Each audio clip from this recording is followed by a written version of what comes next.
From the 915 to H-Town, from the Panhandle Plains to the Valley, and everywhere in between. This is the 50/50 Podcast, powered by College Promoters USA. Join me, Hector Cano, as we cover the Texas high school club and college soccer landscape, along with an inside look at the college soccer recruiting scene. The 50/50 Podcast is a platform about the people and for the people who are dedicated to the beautiful game. College Promoters USA, founded and located in San Antonio, operates as the only family-owned college recruiting company in Texas that brings a truly professional, local, and face-to-face approach to area high school student athletes and their families. If your son or daughter is serious about college athletics, call them at 210-494-6363 or visit collegepromotersusa.com anytime. College Promoters USA, the best investment a parent can make in their high school student athletes. And we're back with another edition of Inside Texas High School Soccer, episode 4. Welcome back to our listeners, our supporters. We got Mr. Papa Socceritis in the house himself. Rafa, how are you, my man? Pretty good. How are you? I'm doing great, man. I'm doing great. Apologies for the minor tech difficulties that we had getting started, but here we are. So a couple of minutes. So again, quick shout out to our sponsor, College Promoters USA, as we are powered by College Promoters USA. They are America's premier college prep program and high school student athlete marketing service since 1997. For those of you in the San Antonio, Austin, Central Texas area, if you want to look them up, you can find them locally here in San Antonio in the Ventura Plaza Shopping Center. You can also find them on social media, on Twitter at SATX Recruiting, as well as on Instagram at College Promoters USA. And you can also get more info on what they're about on their website at collegepromotersusa.com. So, episode 4, we've survived the area round, and we've survived the regional quarterfinal mayhem. Thoughts initially here, Rafa? Lots of surprises, lots of what to expect on some of the teams that were favored going in.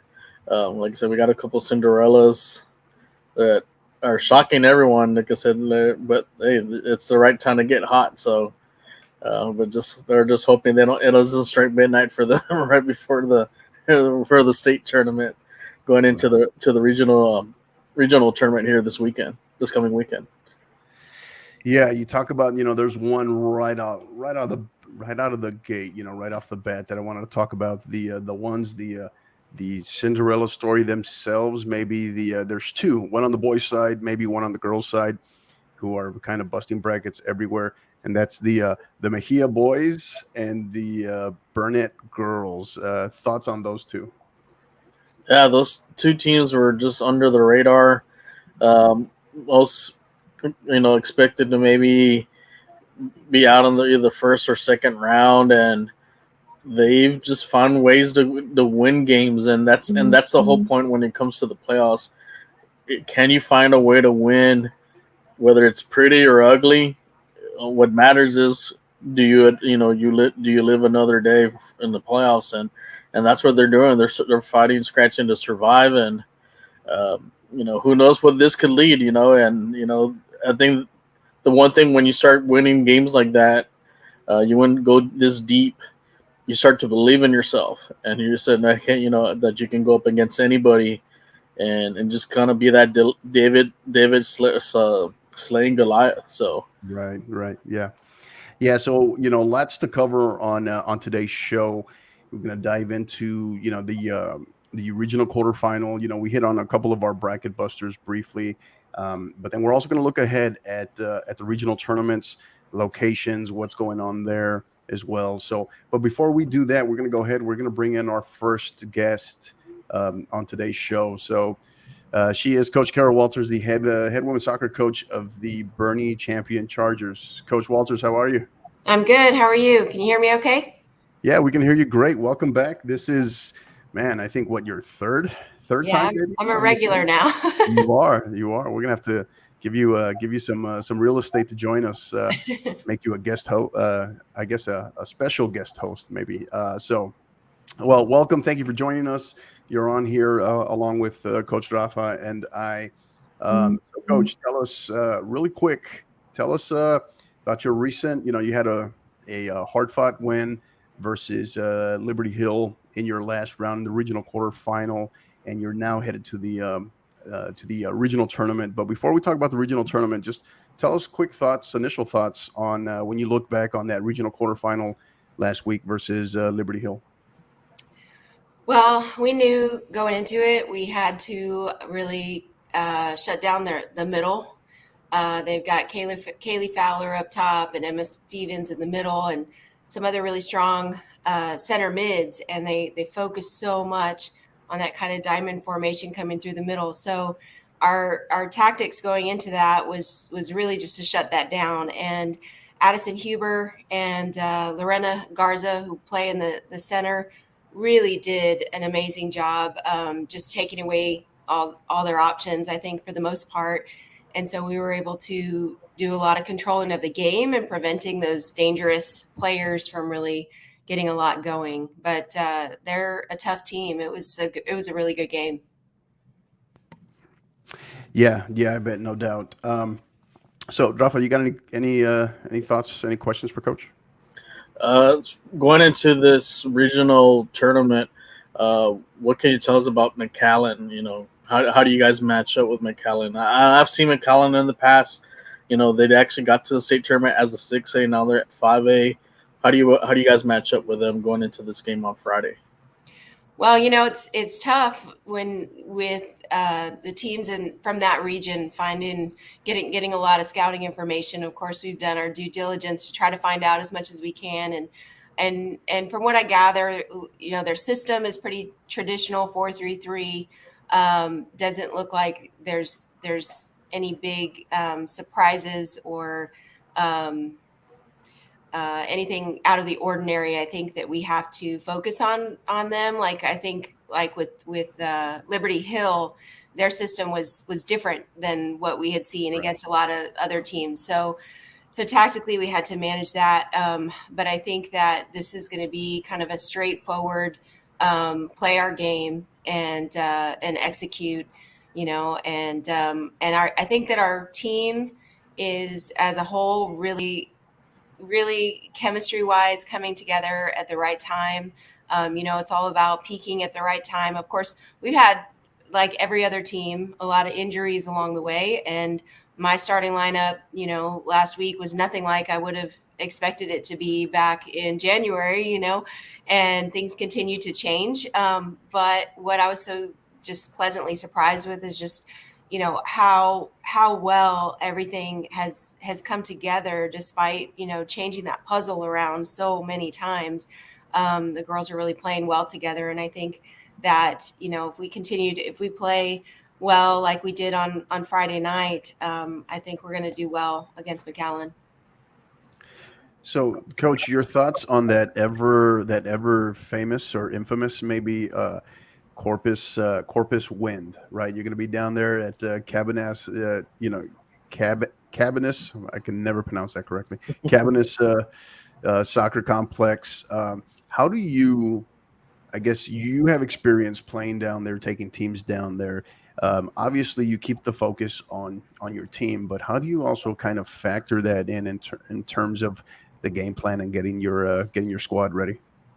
Well, you know what? That's something that we've talked about all year, because you're always thinking with the end in mind. And it's maybe been a blessing in disguise, but we've had just a really unseasonably windy winter and spring in San Antonio. And so, I've told the girls, all right, this is what we're going to be dealing with. This is, and this is our opportunity to train in those conditions. And so we've been very cognizant of that that win factor that we're going to have to deal with if we're going to be successful down there. And we've been having it in mind through our training, and when we work our set plays, the girls, I said, all right, well, girls, we've had some crazy days, and they're like, all right, let's work set plays, because they know they want to be ready for it. Right. And most of these players, we haven't been since 2018. So none of these players were part of that last group that was down there during that time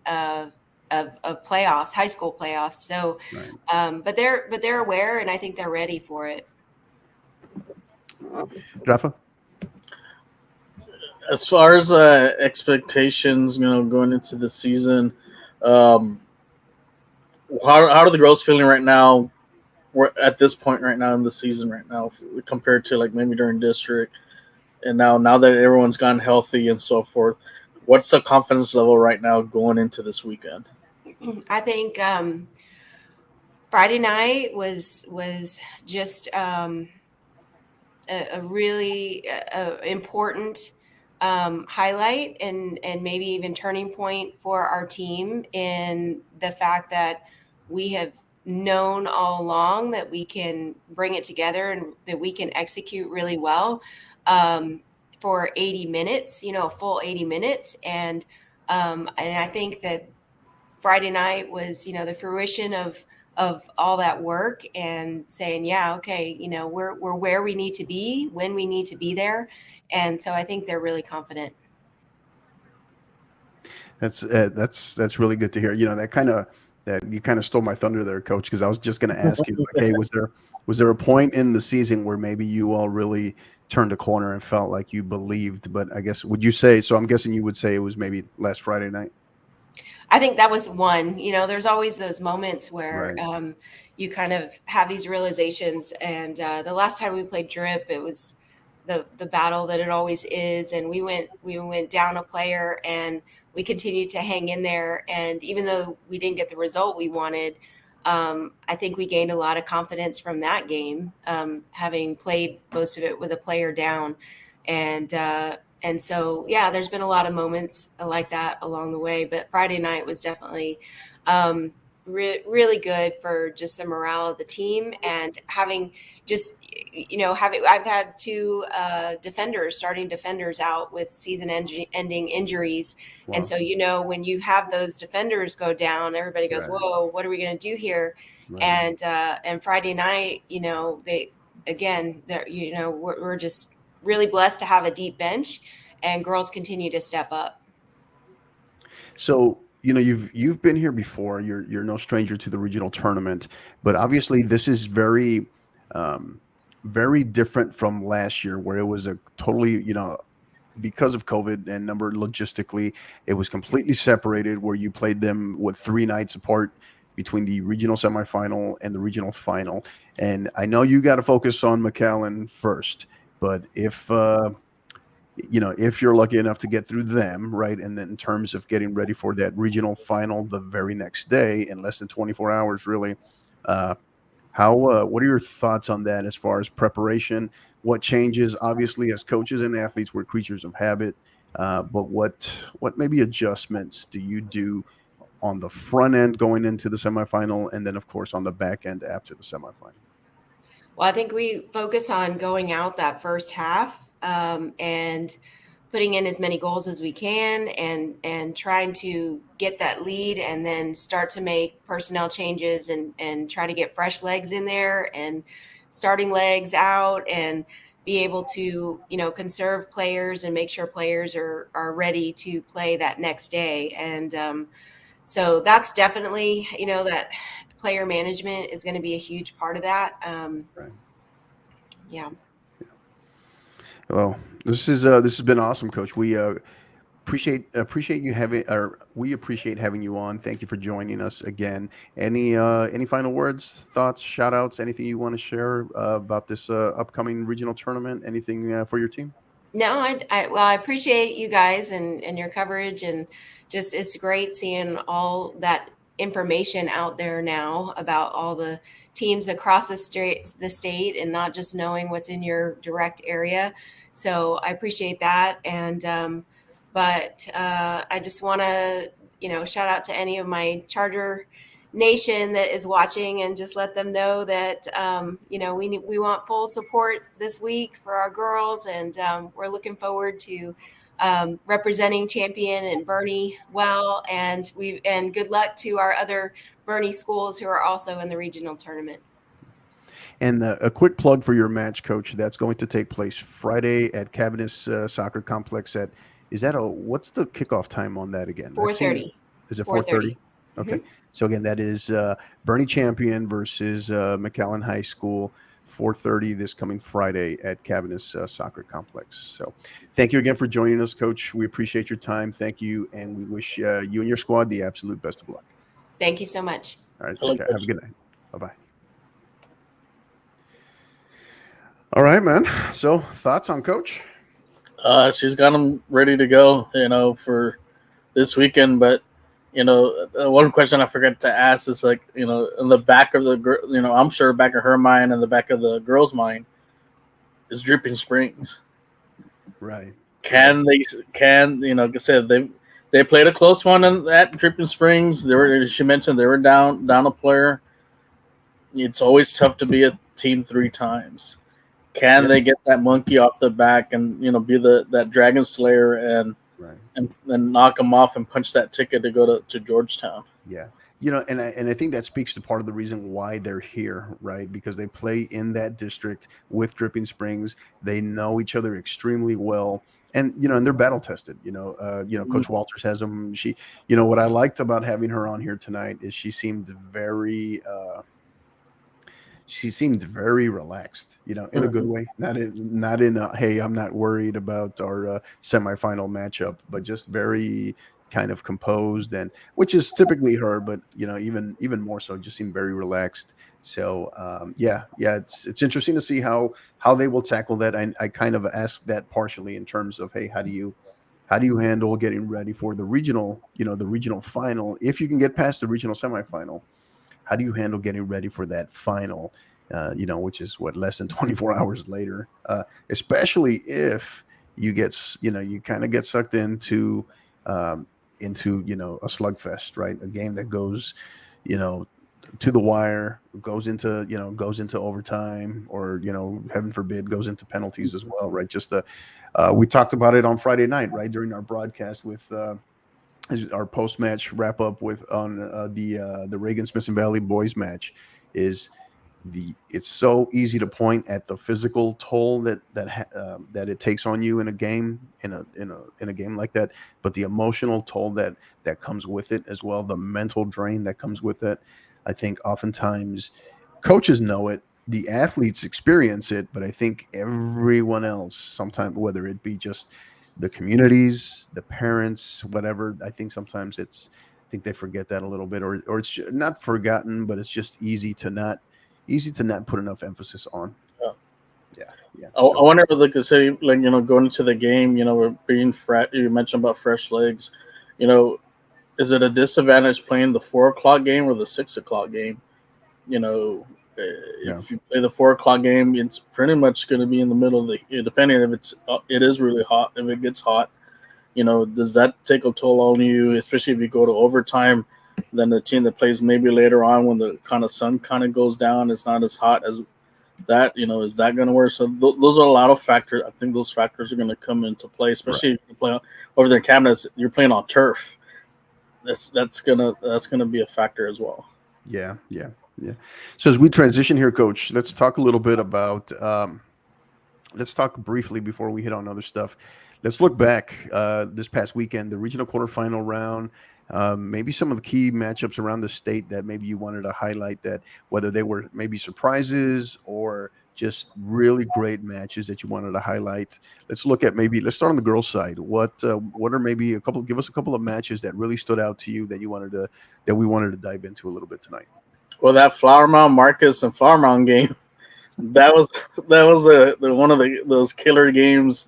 You got two heavyweights from the same district. Like you mentioned how tough that district with Dripping Springs and Bernie and Alamo Heights is in. Right. I mean, that Flower Mound Marcus, Flower Mound, that district is just as brutal itself for the 6A side. And Flower Mound, like everybody thought they were dead, and they got knocked off Prosper. They got a second round win, and I'm sure Marcos was very nervous. It's like, hey, are we going to be the third victim? You know, because they are, like I said, they are still the state champs until you knock them off. You know, and that was one hell of a game that, you know, for that one. But Marcus was able to pull off the win and knock off. So there will be a new 6A state champion for the girls. Absolutely, yeah. I mean, we were kind of curious. Everybody was on the edge of their seats, right, to see if Flower Mound would have enough of that mojo after that, you know, that big win versus Prosper. It's like, okay, is this going to give them that, you know, that shot in the arm to propel them to go, you know, to really go on that run? And unfortunately, it comes up short at the hands of Flower Mound Marcus. But I mean, no shame in losing to Marcus, because that's a tremendous squad. Who else you got, Coach? Another one would be Klein. You know, Klein, they weren't really expected to really do anything, and they had a big win. Was another favorite team was Cypress Woods, that was nationally also state ranked and nationally ranked, and they were able to get a win. So that for the girls' side, that was another one that's they're starting to get their strides on and so forth. But really, no one kind of picked them to really go deep for Region 3. Other ones, shout out, like I said, like the San Eli girls. Like we talked about them. They finally got the over the hump and got them to the regional tournament. Yeah. They break through. They finally break through. I know that was something we discussed, about 2 weeks ago, 3 weeks ago. So, and that's been, they're trying to catch up to the boys squad, Coach Sappenfield's squad, who's had a tremendous success. And that's not to say the girls haven't. The girls have they've been knocking on the door for the regional tournament for quite a few years now, for about 2 to 3 years, and they're able to finally break through. So yeah, congrats to them at the 4A level. Any few more, Coach, that you got?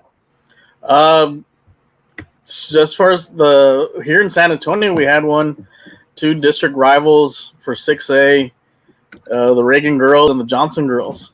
It was round 3 of the Ian Cup, and round 1 went to Johnson.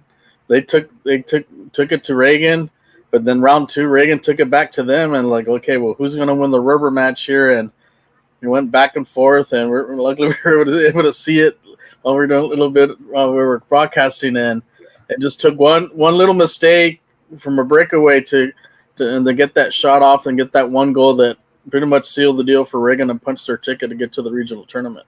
Yeah, that was unfortunately, Johnson goes down at the hands of an incredible goal of Taylor Jernigan, the junior out of Reagan, who is the A&M commit 2023, I believe, if I'm not mistaken. But A&M commit struck about a 30-yarder, or at least a 30-yarder.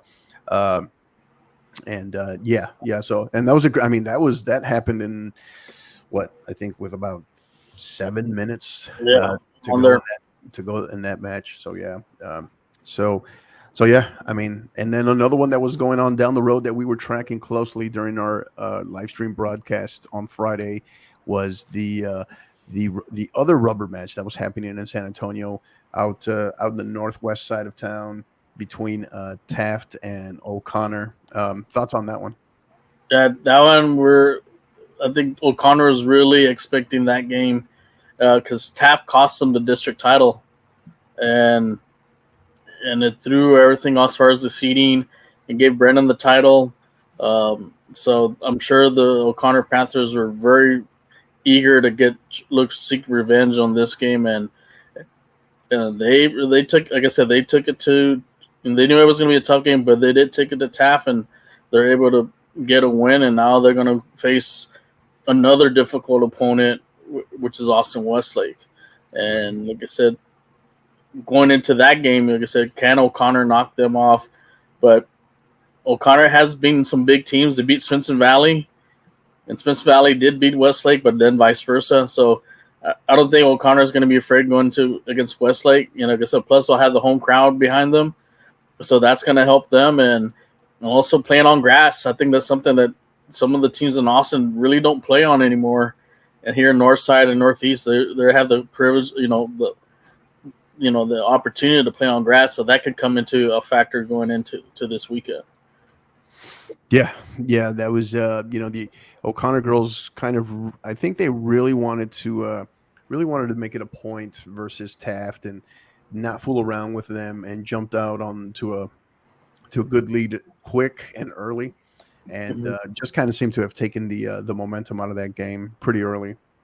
And that said, that's a Taft squad. Congratulations to the Taft Raiders. That's a squad that we're going to hear from a lot more over the next couple of years. They have this is the deepest run that they've made in over 20 years, right? So it was fun covering that. It was fun watching that closely. They have a special finisher themselves in a 2024 out of for Taft, Jordan Matthews, who I think before it's all said and done, she's definitely going to leave her mark, not just here in the San Antonio area, but across the state.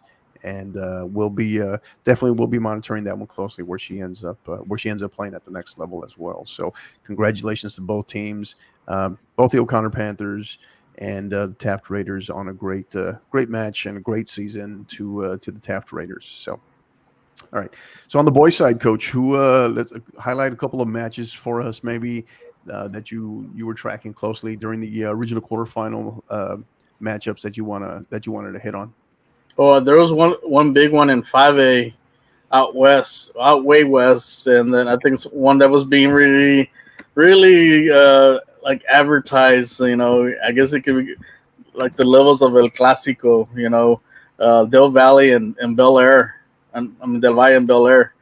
They were just on a collision course to the quarterfinals, and the interesting thing on that one was they had never met in the postseason, in the playoffs. I don't know how that happened, but just how they've kind of ended up on opposite ends of the bracket, and historic programs. At least I have to verify this, but I know it's at least 3 state titles between both of them, and they've just been the perennial powers for over the last 20 years in El Paso.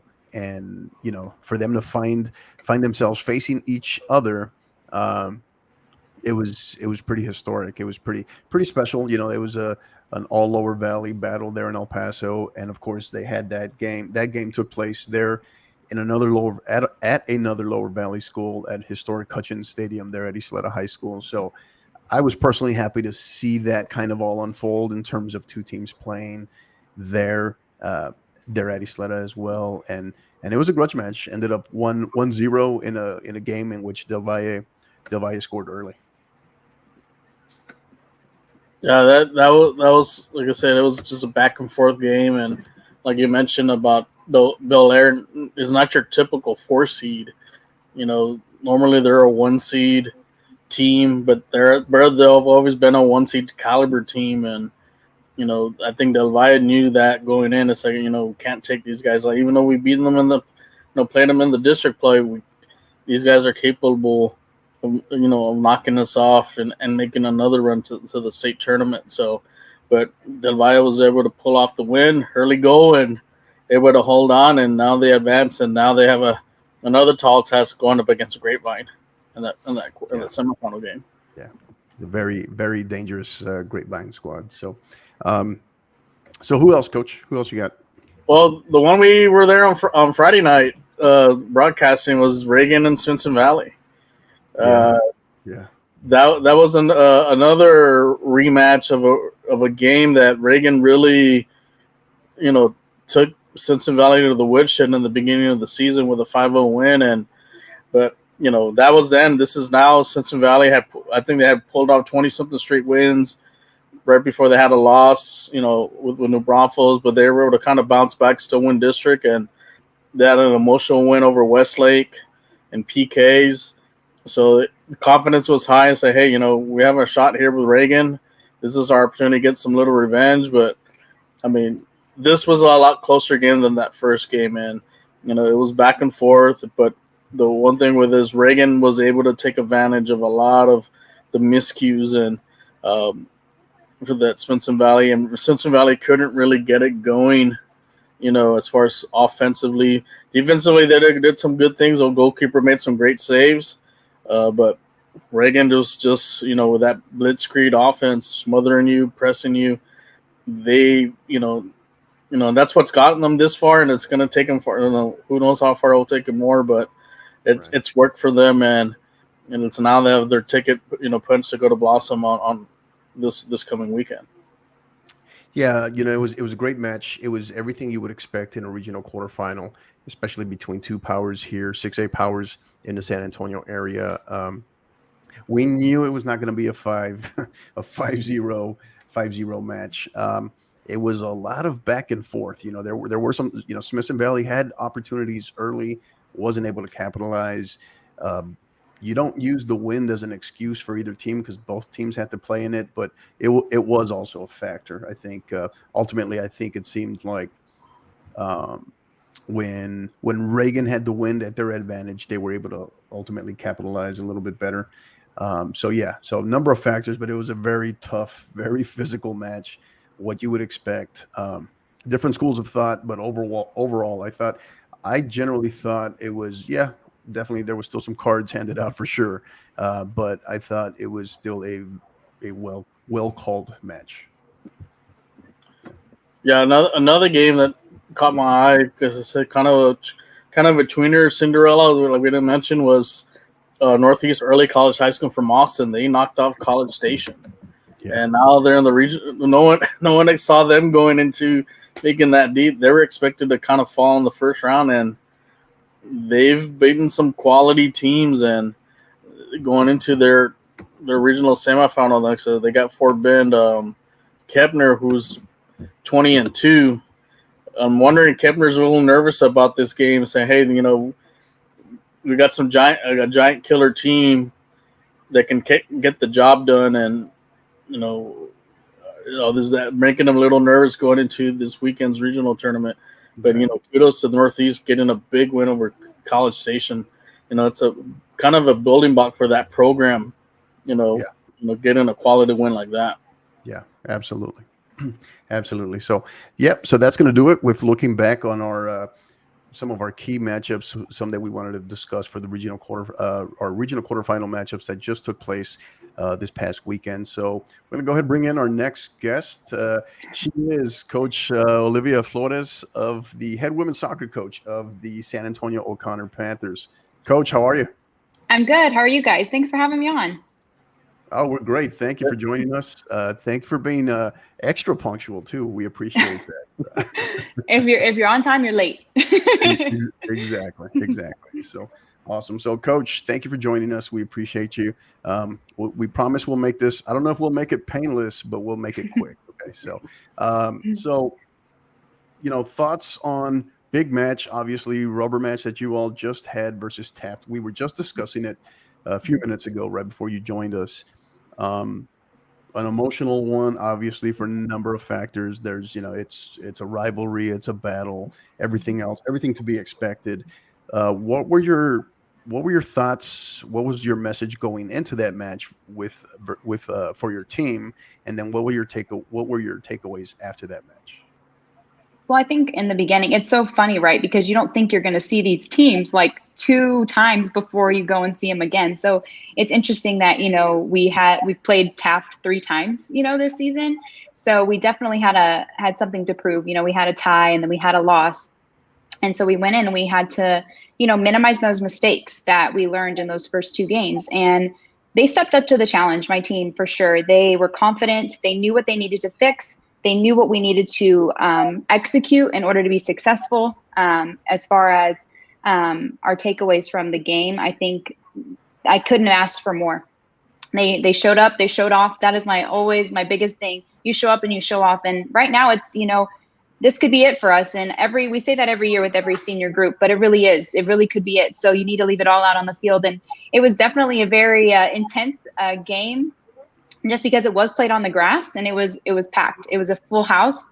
We're not used to huge crowds like that. And I have to hand it off to the O'Connor community, the Taft community, San Antonio community. They came out and they showed up. And And I give it to my girls because it was hard. It was definitely hard. I don't know if they could hear me all the time, but once they shook off the nervousness, they executed and they put their head down and they got to work. Rafa? Well, you speaking about the game, you mentioned about playing on the grass. Was that your intention to play on the grass, or do you get no reason to play maybe at Ferris or Gustafson? Was that just I lost the flip. I lost the flip. So I would have liked to play at Ferris, but I lost the flip. And you have to play wherever you can play, right? Like, we say, and all of our Northside facilities are great. So you have to be versatile at where we play at any point in time, and I was confident that my team could do it on grass, on turf. They could do it anywhere. They just needed to, get out of their mind. We're not going to be in this huge stadium. The ball's going to be moving a little weirder than usually. So you got to step up to the occasion. And do you feel that's going to give you advantage this weekend against Westlake because you're playing in grass? Yes, play on turf over there in Austin. Yeah, so I think it does. I think it does give us the advantage. And throughout the season we play grass, turf all the time. So it's actually an advantage for us because we are, versatile in that sense of, some days we play on grass, some days we're playing at Ferris. And so I think my girls will take care of business. Did you feel, how long did it seem, because it seemed like you all got off to a pretty fast start on Friday night. Mm-hmm. How long did you feel, from what you saw, did it take for your girls to kind of get settled into the size of the venue, the surface, all of that? You don't put the focus on that, obviously, but it's a factor, right? So how, was it kind of something that is like, okay, we felt pretty settled in by the time pregame warmups were over, or did it take like 5-10 minutes into the first half? What were your thoughts on that? I would say, honestly, when Taft scored against us and then they were offside, so it was taken away. I want to say that's when they switched gears. It was kind of shaking out those nerves about 10-15 minutes in. They warmed up great. I'm a big fan of routine, right? So right. It's the same every time. Nothing changes. We do the same thing. We warm up the same time. I'm big on, okay, we start at this time. We go to this drill. We go to this. We have it mapped out perfectly. And I think that with, that keeping the routine for them is the best thing possible. And I think that helped them get into the game, shake off all the nervousness, get in there and take care of business. Yeah, and I'm glad you mentioned the attendance too in your match on Friday, because it was the same thing. It was a pretty surprisingly more of a packed house than I think Rafa and I anticipated, because we were out calling the game live out at the boys game between Reagan and Smithson Valley, and it was a very, very animated, very rambunctious crowd. So, and that's like going into Fiesta too. So yeah. What does that say, right? So that's pretty awesome. That's awesome stuff. So, Coach, talk about a little bit briefly, as you were telling me, you're a product of this program as well. Mm-hmm. So you have even more invested in it.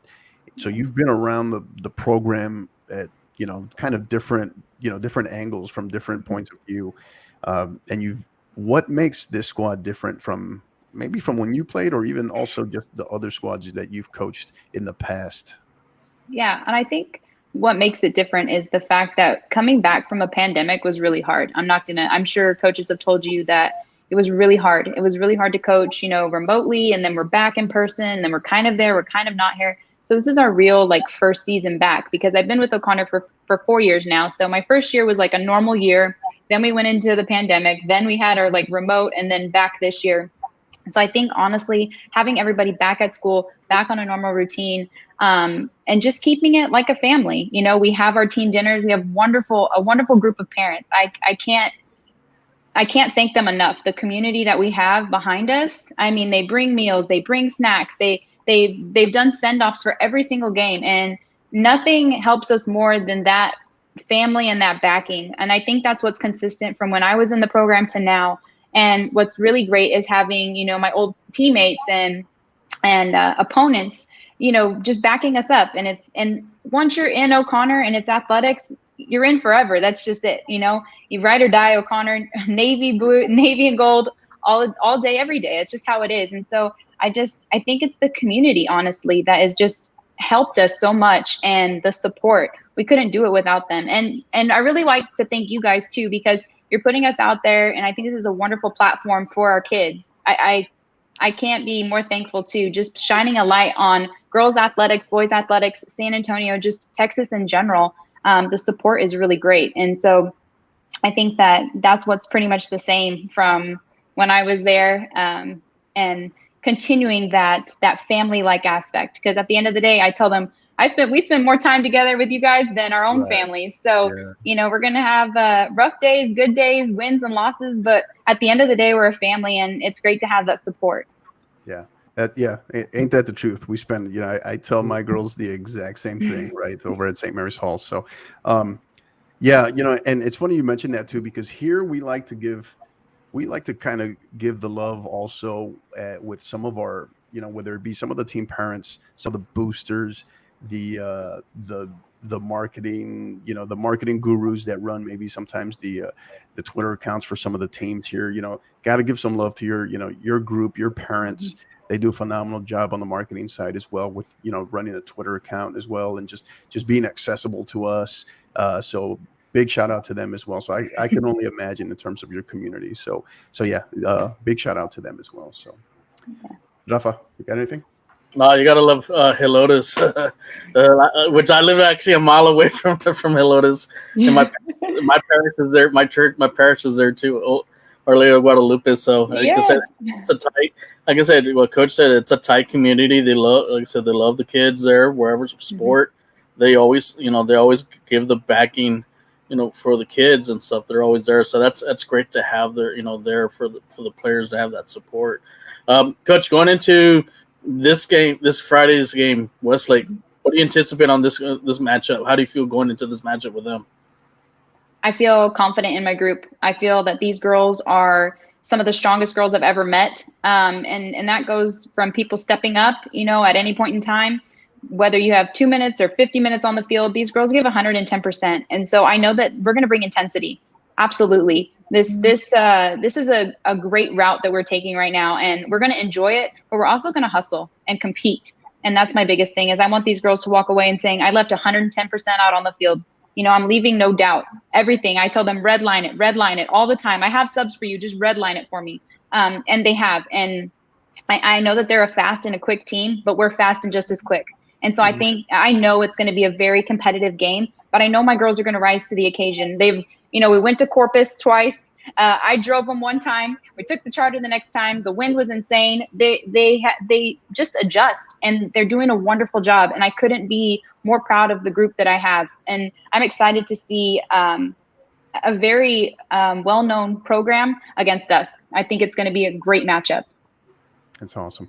This is the third time the Corpus wind has been mentioned on the podcast today. So that's pretty interesting. But I think the big thing too is like you're on the verge of something. You've already done something very special, Coach, right? You and your squad on the verge of very few schools get to play in a regional tournament in their own backyard with a chance to kind of punch their ticket to Georgetown, right? So so if anything, how do you keep them from kind of getting kind of drained from the moment, from the hype, from the energy, the anxiety, the excitement? What's your message to them?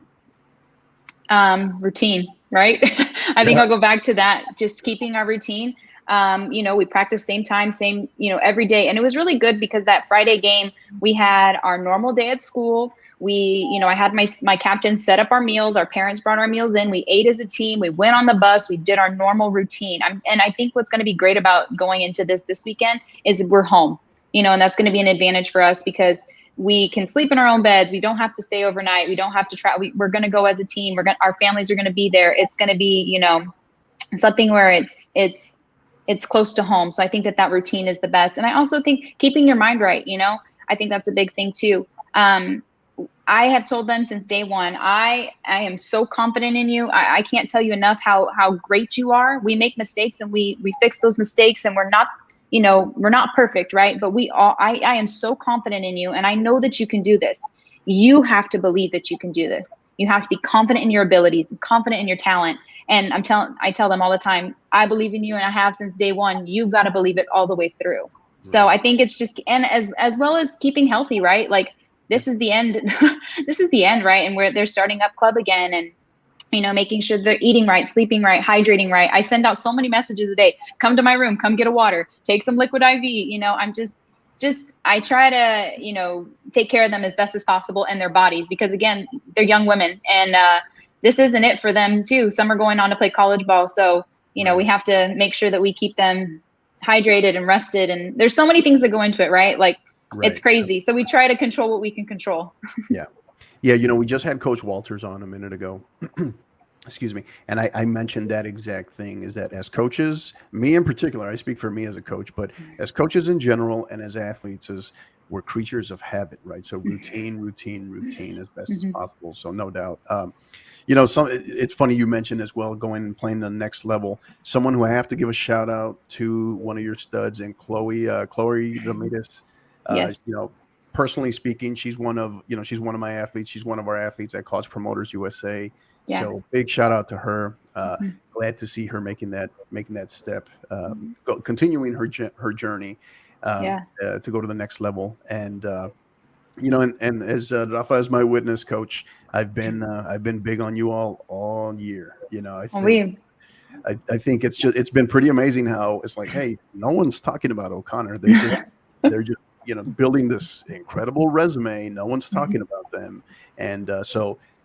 I don't think we're shocked whatsoever to see you here, to see your squad here. We wish you the absolute best, and Rafa and I will be in the house covering you all on Friday.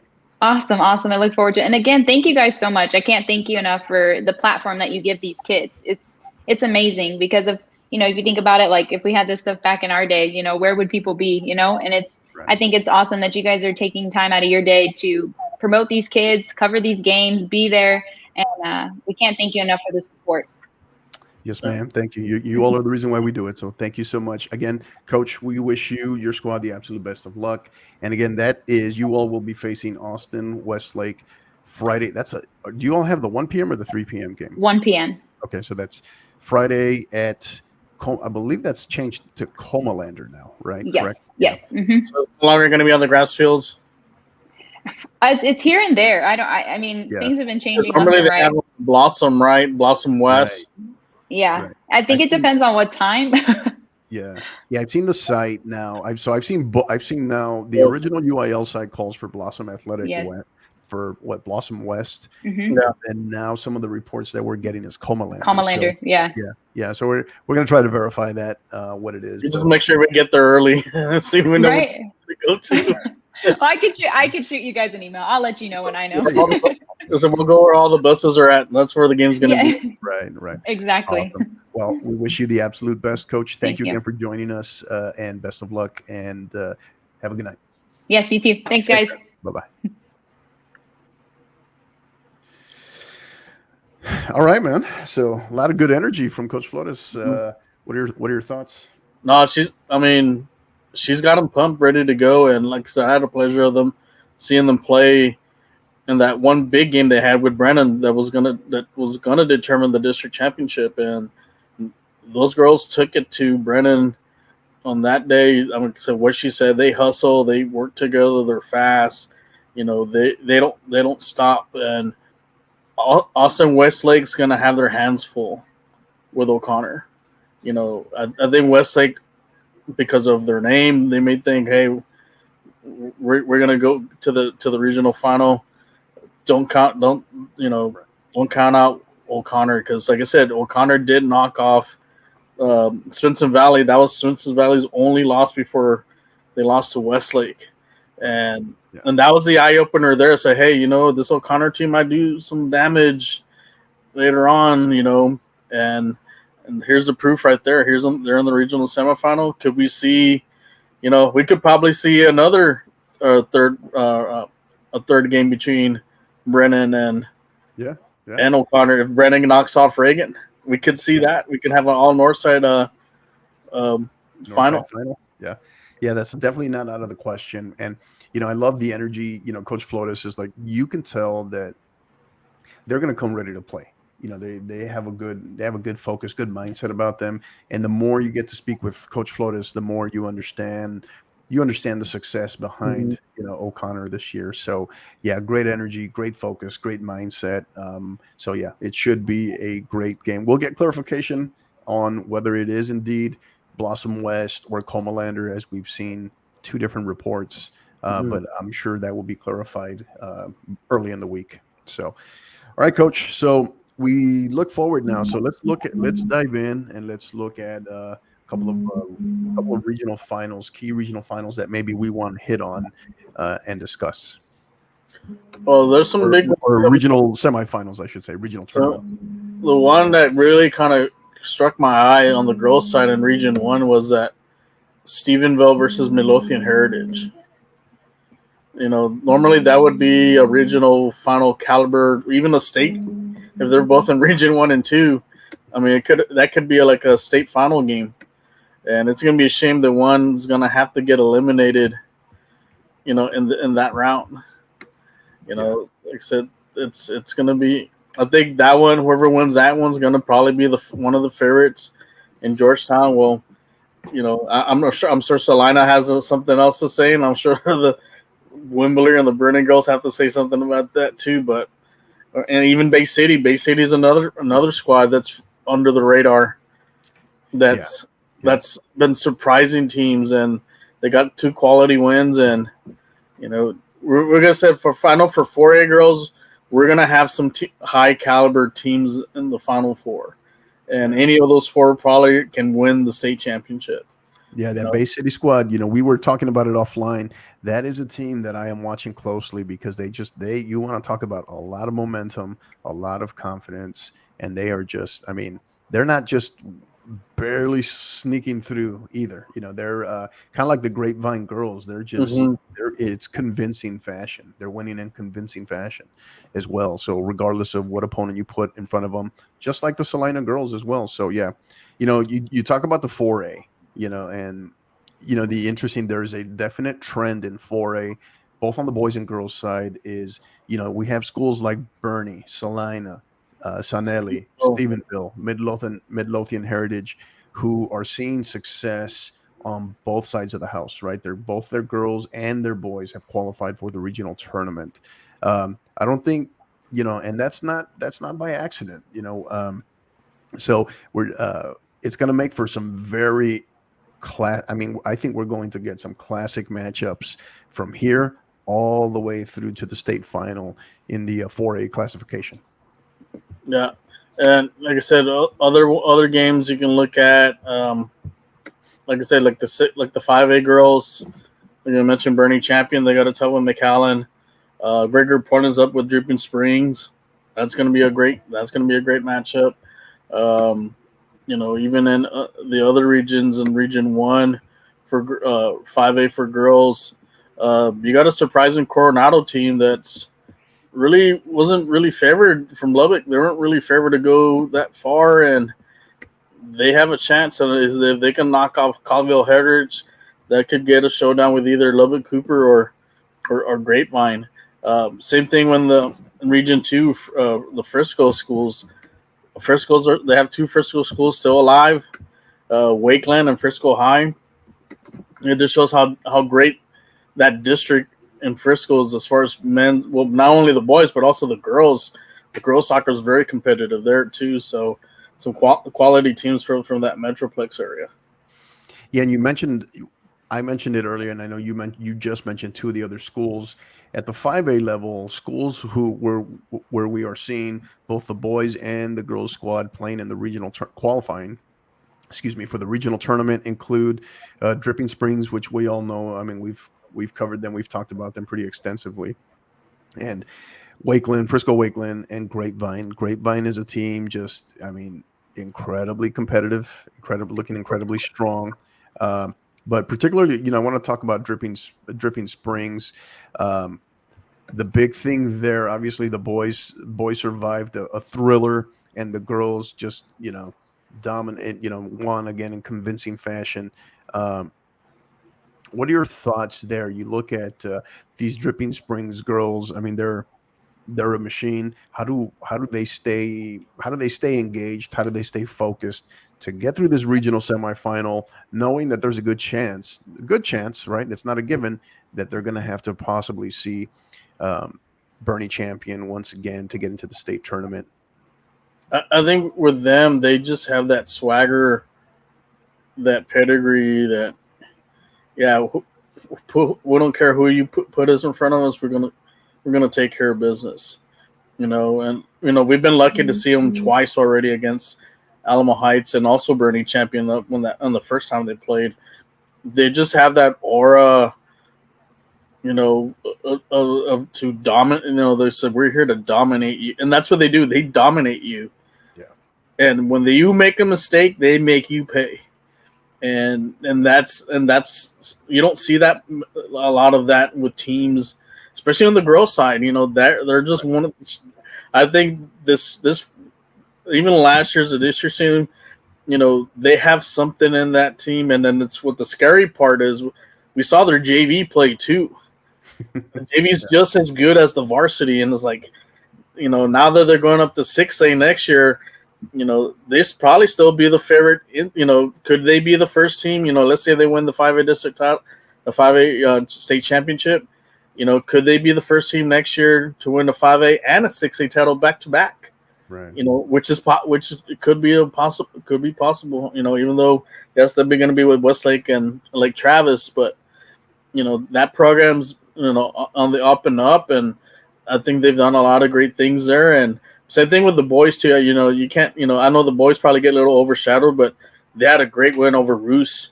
They knew it was going to be a game because the Roos had just one loss, and it was back and forth. They're able to win on PKs, and now they have another tough matchup going in against Sherryland from the Valley. And the Valley teams do always give them problems in this game. Same thing on the other side with Georgetown and Porter.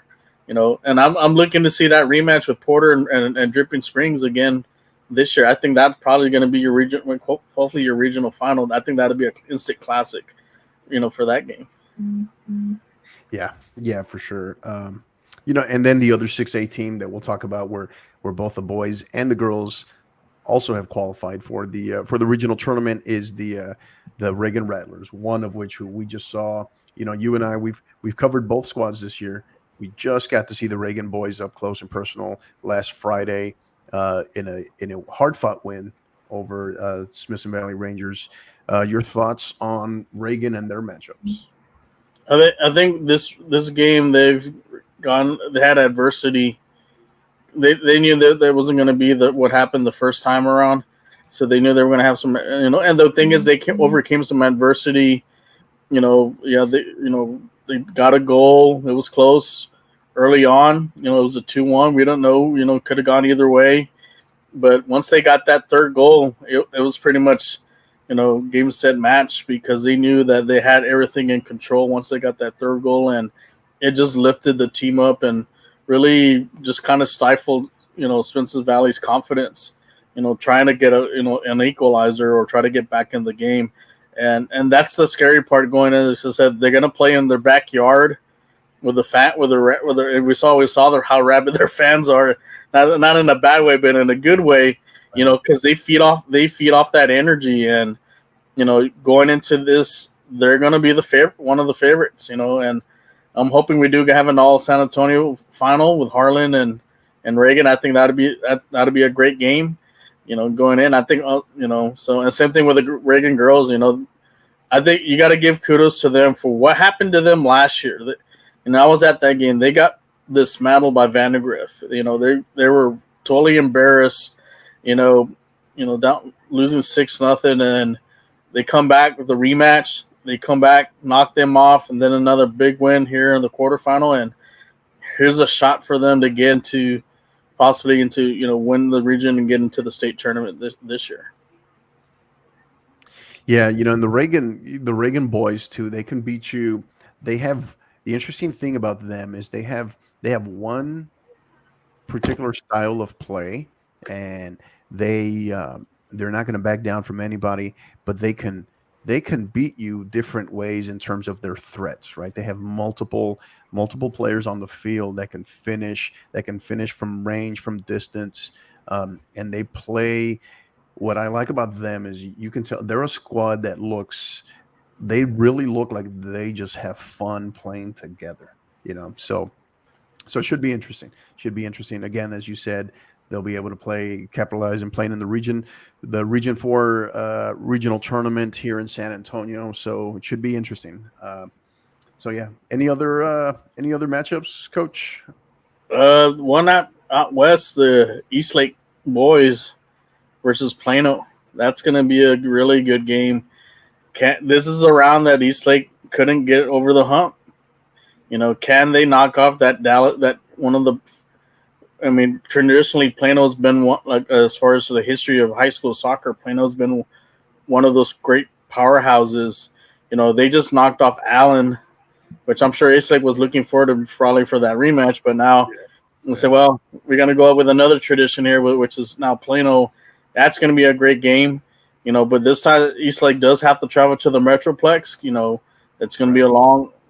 Either they fly or their drive is going to be a long distance. May not have the fans, the big fan support that they had maybe the last few games, but can they finish the job and win the region and punch their ticket to Georgetown, and hopefully, see if they can showcase their program there in the spotlight. Right. Yeah. That 6A, the DFW schools get a nice assist on that one, right? With having the regional tournament in their backyard. So we're going to highlight that real quick, Coach. I'm going to go through them. So at the 4A level, again, this is for both boys and girls. We return to your traditional regional tournament format this year, which we did not see last year due to COVID and logistical reasons. But at the 4A level, and again, this is both boys and girls will play at these site locations. The Region 1 regional tournament will take place will be hosted by the Northwest ISD at the Northwest ISD Stadium. Region 2 will take place at the Christus Trinity Mother Francis Rose Stadium in Tyler, Texas. Region 3 will take place hosted by the Katy ISD, will take place at Legacy Stadium in Katy, Texas. And the Region 4 4A regional tournament will take place, hosted by McAllen ISD, will take place at McAllen Veterans Memorial Stadium there in McAllen. So that is a quick look at the 4A. Going through the 5A Region 1, hosted by Wichita Falls ISD. It'll be held at Memorial Stadium there in Wichita Falls. Region 2, hosted by the Carrollton Farmers Branch ISD. It'll be at Standridge Stadium there in Carrollton. Region 3 hosted by Humble ISD will take place at Turner Stadium in Humble, Texas. And Region 4, hosted by Corpus Christi ISD, will be hosted, as we've talked about a few times already, Cabinets Soccer Stadium there in Corpus Christi.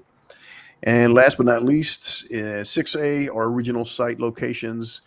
Region 1, hosted by McKinney ISD, will take place at the McKinney ISD Stadium, the super luxurious stadium there that they have. Region 2, hosted by Round Rock ISD, that'll take place at Kelly Reeves Athletic Complex in Austin. Region 3, that'll hosted by Deer Park ISD, that'll take place at Abshire Stadium there in Deer Park, Texas. And then Region 4, which we are still trying to get confirmation on, hosted by Northeast ISD, will take place, according to the site, is supposed to be located or hosted at Blossom Athletic Complex West. However, we have seen reports that it is being moved to Comalander. So keep that in mind. Take that with a grain of salt. Some of these do reserve the right to move as far as venues, depending upon number of factors, obviously. But yeah, so we will verify that for Region 4 as well. So thoughts on any of these sites, these locations, Coach? Just a little different from last year. When last year we had the teams who made it to the state semifinal, regionals and state semifinals. They still had to travel. They had to go play at neutral sites. or you were lucky to host on a coin flip. This time is not this time around, and plus you have a quick turnaround. After you win, you got to play in 24 hours, or less than 24 hours. And I think that was an advantage a lot of teams had last year. They had time to rest in between, the playoff games. The good recovery time. This time, you play one, you got to get ready for the next one the next day. So, we're going to see who's really up for the challenge when it comes to that. And, the travel, like I said, none of this, people don't think the travel takes a toll on you. It does take a toll on you. And just your mindset, just to get over there, especially if you're going from far away. So, I'm sure like some of the El Paso teams are not happy going to the McKinney or to Wichita Falls, but also, like I said, Region 2, 6A, they're going to have to go down to Round Rock to go play at the Travis. We had some Houston and Dallas area teams meeting up there. So it's going to be interesting how this goes. And hopefully, and I know, like I said, hopefully also next year, I think maybe also the UL needs to start looking into maybe, rotating sites, rotating every 2 years. I know here in Region 4 they do that. They rotate every 2 years. It's either Blossom or it's the Brownsville Sports Park. I think in all the classification, I think they should give a rotation to all the, like maybe if we have one in Sports Park down for 6A, hey, move the 5A over here to Ferris or to Hero Stadium or something like that, or right. And the same thing with the 4A, move it to Laredo. They can play there at the Student Activity Center or something like that. So maybe that's something they'll hopefully maybe consider, I guess, to keep it fair for everybody, especially with the travel, like, hey, it can't be always the same every year. You want to give everybody a shot, to get an equal distance as far as the travel for each playoff. Yeah, absolutely. So, yeah, well, I mean, this is, that's a whole other conversation, obviously, and we could probably spend a season of a podcast on that one. But yeah, the other thing too is we start ramping up or ramping down, whatever you want to call it. After this coming weekend, we're down to, that's it. We're looking at the state tournament. Everybody turns focus to Georgetown. So there are literally, for these teams that go on, that win out and play in the state championship game, no matter how you slice it, there are only 4 games left in the season this year. And some of these teams, again, that we're seeing at various levels, we've talked about some of them. Some of them of note, Dripping Springs making that move to 6A after this month, and then Smithson Valley going from 6A down to 5A. They are going to be some big players, right? Just to name a few. That's just to name a few. But that's something to keep in mind, right? Because these districts will look very different after this month going forward when we come back to school in August. So lots of changes coming for sure. So, all right, Coach, final thoughts so we can go ahead and put a bow tie on this one, wrap it up, and get out of here.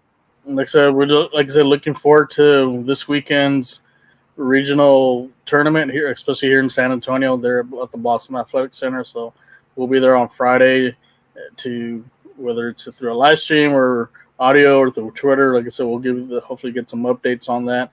So it's going to be exciting to watch all 4 games on Friday. And then they did 2 finals on Saturday.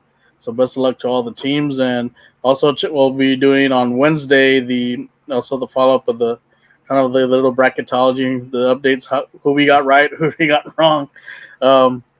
This round, for these rounds, for the quarterfinal rounds, and then also make our predictions for who we think was going to win the region and go on to Georgetown for the following weekend. Yeah, it'll be exciting time for sure. So big thing too, my thought is, you hit on it here. My final thought is, for these teams that are still in the hunt, is to really, for our athletes, really take care of your bodies over these next couple of days. Do everything you can to in terms of recovery and preparation because you're really looking at, if you're lucky enough to get through the regional semifinal, you have to turn right back around and play in that regional final in less than 24 hours. And in terms of, obviously we want to avoid injury, the health and wellness of our student athletes first and foremost, which all of our coaches know as well.